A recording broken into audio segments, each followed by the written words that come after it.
well, and we would be in favor of that also. How important is that, though?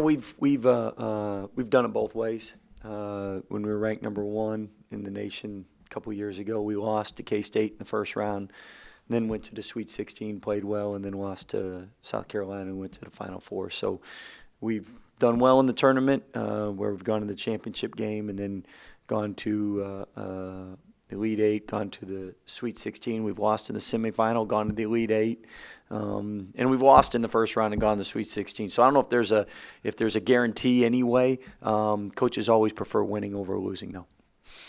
Is it Iowa State is the third time you're going to play any of the teams you see? How difficult is it to beat a team three times that you played a couple of really close games with? Well, I think it's never. That's what makes the Big 12 so competitive and so tough to when you play people twice. You beat them the first time, it's really hard to beat them the second time. It's that much harder to beat a team third time. So the good thing is you're familiar with each other, and it usually comes down to a couple possessions, and hopefully we operate better in those possessions.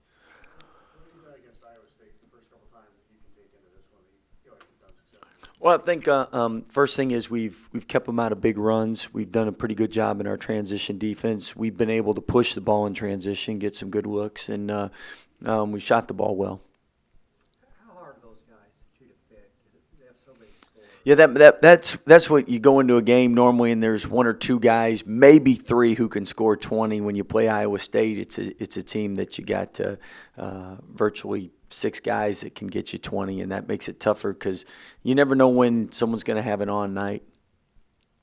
Earlier start time than you guys are used to in terms of do you have to adjust schedule at all, or is that something that they're used to? Well, the good thing is we played Alabama early in the morning, and that worked out well for us. NCAA tournament games are early in the morning, so both teams are always college kids normally are better in the afternoon and evening than they are in the morning, but it's all equal. How do you handle Mackay with essentially 3 games in 3 days? Well, I think the great thing is I don't get to make that call. I'd love to have him all year long, healthy every game, but really I listen to what DC says, and what he listens to what the doctors say is what's best for him for not only this tournament but for the NCAA tournament as well. Honestly, I don't know.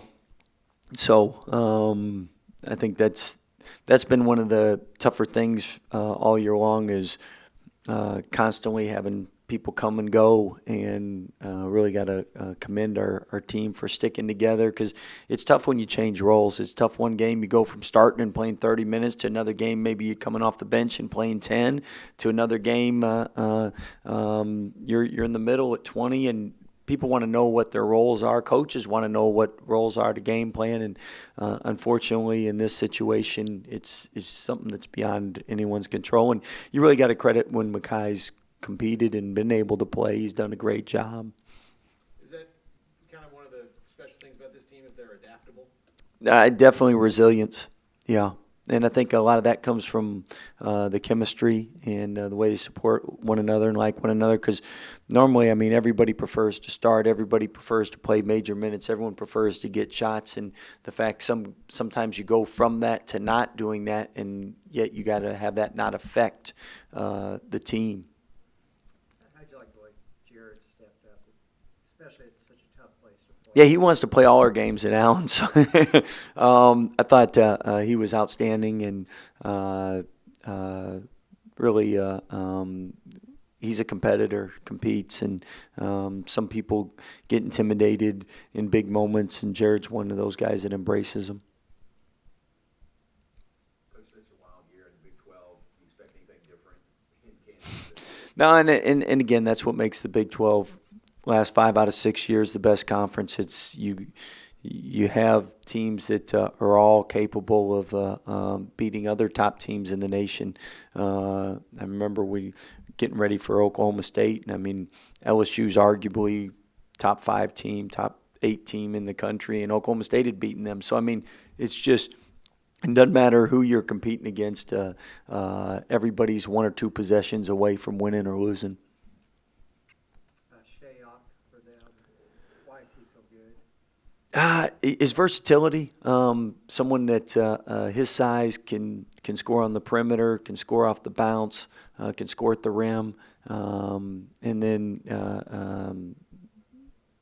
he has very good quickness for someone his size. His first step is really explosive. And Wiggington was named the sixth man of the year. Is that, well, he started last year, but is that a really good role for him because he gets score so quickly? Well, I think he probably would tell you he'd prefer to start, but because most people do. But he's one of those players. Whenever he's on the court, he's capable of going off for 30. And somebody, I believe, last year waited to the last day to decide to come back or stay in the draft. And I mean, that's how good he is. He's somebody that could have come out last year. And anytime you can bring a six man off who's a pro, that's pretty good.